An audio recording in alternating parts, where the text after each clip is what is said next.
Hi, my friend, it's Pat Sloan here, and it is Block Wednesday. Home is our sew along right now, and for Block Wednesday Home is, we are on block number 3, and here it is. Ta-da! Favorites. Okay, so what are we going to talk about for favorites? What is the theme? That is favorite TV shows at home. So think back to when you were a kid. What were your favorite TV shows? What did your parents and your brothers and sisters and all of you sit around? Maybe you sat around and watched shows with your grandparents, with a favorite neighbor. I want you to dig back and think about that, because those are really great memories. I'm going to tell you a little bit about mine. One of them is that I don't even know why, but I can always remember getting home from school when I was, probably 3rd, 4th grade or something, to watch Speed Racer. Go, Speed Racer, go. I can't sing, but that's always what sticks in my head, is that Speed Racer is a cartoon, and I just love that. Now, when we went to Europe, when we first got there, my parents were not going to be there very long, and I was in 5th grade. And we did not have a television because all the programming pretty much was in German. And then my parents, after a while, when I had my littlest brother was born, they got a television. So me and my other brother got a TV and a baby brother. So it was very, very exciting. And so we got to watch Armed Forces television, which only came on in English in the evenings. So some of my favorite shows in like 5th, 6th, 7th grade was like watching Laugh-In, because that was one of the few shows that came on, which is not really a kid's show, but that's what we sat in. The TV only fit in the kitchen. I guess that was the only reception they could get, so it was in the kitchen, in this little tiny kitchen up on a shelf. And that's where we watched TV like this, sitting like this, eating Fritos. I can remember that. So there's lots of great memories with television shows. They won't necessarily be the show itself, but what sort of went on with your family or your friends, about and around watching the show. Like Greg has great memories of he and his brothers and his dad all laying on the floor watching things like Hogan's Heroes, like these, sort of shows, and just laughing at the funny stuff. And, that is what I want you to dig into today for your home is memory, is those types of things that bring you together and make a home, make your memories of your home. Now our block, alrighty, so a couple of things about the pattern I want to tell you, and then I want to talk creativity, because I'm bringing that creativity every single day this week. And for our block, here I'm going to do this, okay. For our block, there's a few things. I'll do the pattern in a minute. Let me just talk about the block first. So I have some directional fabric I'm using here. This has some words. It's some fabric I've had around for a while. If I can find it, I'll link it below, but there are all these words, and the words are directional. So that means when I was placing these, I wanted to be sure that they were directional and that they didn't, flip upside down or sideways even, so that was something to watch for there. Now I use one of the many lights that were in the fabric bundle that I'm working with, but some of you might want to instead use your background fabric. And this is what I consider my background fabric, but really I'm going to be mixing it up because I want it real scrappy, so I'm going to be using a lot of the lights. Now this, from a creativity standpoint, this particular fabric I use for the light blue, let me show it to you. It has clusters, it has clusters of these flowers. Now, because it's a half square triangle, they're going to be, cut on the diagonal. So what I did, you can see here where I was cutting them out, is that I cut 2 of the squares so that the bunch of fabrics was right in the middle, so that I would get as much of it as possible in the 4 inner pinwheels. And then the outer pinwheels I picked from an area which had less, so I cut it from a square that may have been like in this section here. That way, I rather than just sitting down just cutting randomly, like one block would be this way, one block would be that, the next one, I purposely cut specific areas out so that I would get an effect of a little bit more flower parts down in here. Now what I want to do is show you how I trim the half square triangles. So I use this ruler from Quilt in a Day. So let me show you that.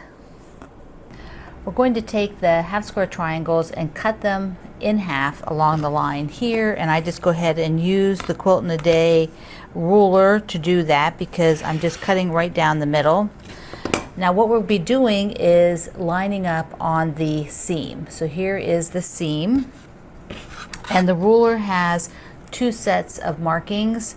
One set are by the 1/2 inch, and then the other side are the full inch. And we're doing the 3.5 inch half square triangle, so that's the line that we want to have. This red line that says 3.5 will be laid right on top of your seam of your cut apart half square triangles, and then you will cut and trim away both sides like this.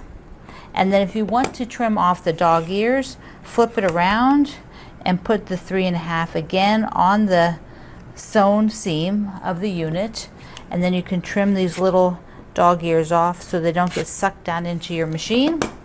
You take this to your ironing board and press it open for your 3.5 inch half square triangle. So this is how I do it all the time. That's my go-to way. It's what I like to do. But there are lots of ways to accomplish the same thing with a block or similar look. So I want to show you an example on this block. And when I decided to write it, move up a little bit. So when I decided to do this block, I almost always do half square triangles because I could do sew and flip, and I'm going to show you an example of that. But what happens with sew and flip is that you end up with discarded triangle units that you can sew together to make more half square triangles, and that is where that big stack of half square triangles came from that I showed you on the video on Monday. That's because of those different sew and flips I do. So I decided that for this block I did not want to generate any sew and flip. I wanted to use half square triangles, but let's say I would generate sew and flip.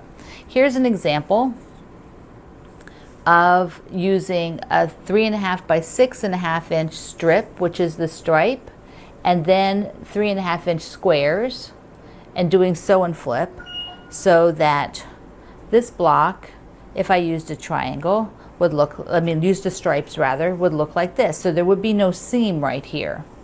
And you know, with some you might have a big print that looks good. So here again, I have a 3.5 by 6.5 inch strip, and then I have a 3.5 inch square and another 3.5 inch square, sewing the diagonals, and then the sew and flips. Now when I cut it away, this is going to generate a half square triangle unit, a random scrap half square triangle unit that would go into my bags up here that I showed you. So that is another way to approach the block, and a lot of people like to do that. They don't mind the waste of the cutaway. And so if that is you, 3.5 inch by 6.5 inch strip and the 3.5 inch squares in order to do it that way.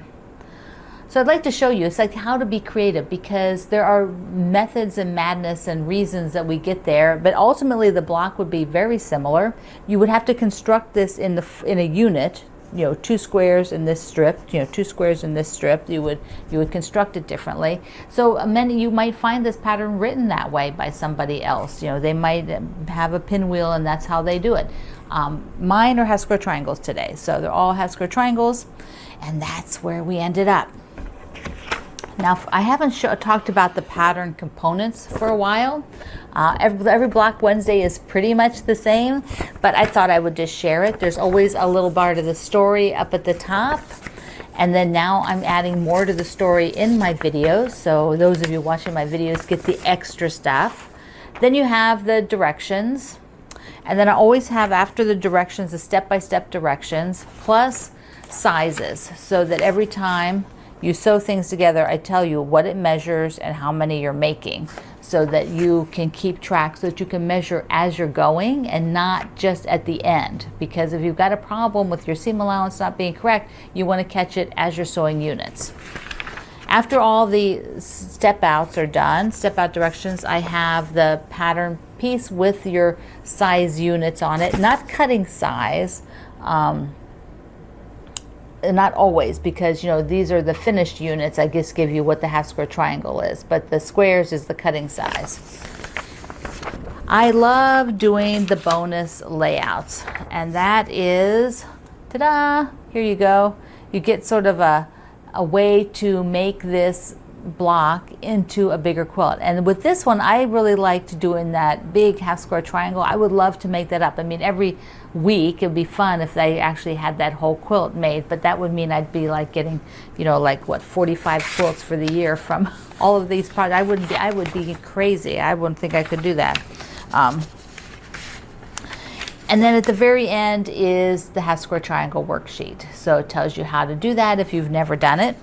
And you can also find all the step outs on half square triangles and multiple ways to do that and other triangles in my triangle book. So if you're looking for the photo step outs, which show you, like here you go, like step by step with photos, then the triangle book is what you need to add to your collection. Now, in case you forgot what my other two blocks look like, here was last week's block with the birds. And then here's my house block. So, ta-da! I'm just so excited about the blues and the whites, and bring in all these different kinds of blue, shades of blue and shades of white. I mean, shades of like a little bit of gray, maybe a pop of other color there, like in the birds. So I hope you're having fun with it too. I hope this has been really good for you. I hope you really like it. And I've seen a few of you doing blue, and then a few of you doing you're doing scrappy. Those are going to be amazing too. So I'm working on like the full layout. It'll be a few weeks before you have the layout, but I will give it to you sooner rather than later. I like to give the layouts by the middle of the sew along. Sooner if I get them ready, and I will on this one. I'm just messing around with it. I'm playing around with placement and how I want it to look. I want some, I sort of have in my mind what I want, but I have to play around in my software and move the units, and then that's fun. For me, that's a lot of fun. I enjoy it. Okay, what did I house? Oh, okay. So I've had a few Christmas cards come in. I wanted to tell you, this was from Jody. So Jody, your Christmas card came with your cute pups. I don't know where it's spent since it left your house in the middle of December, but it has finally gotten here. It got here with my niece's card too, which also, and she's just like this 1 or 2 states away from me, and hers took like forever to get here. So thank you. So today is Inauguration Day here in the United States. That's a big deal when we bring in the new president. And so I live actually near Washington, D.C. I probably could get down to the Capitol building in 15 or 20 minutes on Sunday morning when there's no traffic. And all the lights are in my favor. I could just right down. We're not really that far, but only when there's no traffic, like nobody's on the road. Maybe if we go at 2 a.m. in the morning, we could get there that quick. But my goal has always been to go down and see one of those great big events, and I have never done it. I've never done it. So I always think about that. I think, there's a lot of things that go on here in my area since we are so close to these huge metropolitan cities that they have a lot of events, and it's been a long time since I've been to any of them, and so I just was thinking that over today. But I will be watching on TV instead. So that'll be what I do. And also, I've been dying for like a countdown, a spring countdown. So I went and found a spring countdown online, like a website that you can go and you can get it, tells you how many days, how many hours until the first day of spring, which is March 20th. Silly stuff, right? But we had to keep ourselves entertained, waiting for spring to get here. Okay, today, Block Wednesday, you're going to tell me about your favorite TV shows as a kid or as an adult, what you do with your family now, what you watch with your friends. It might be something you have, like a group of you that watch a certain thing and you all like text back and forth during the show. Whatever it is, whatever makes you feel like warm and cozy, that is what I want to hear about today. When you're making your favorites black, I can't wait to see it.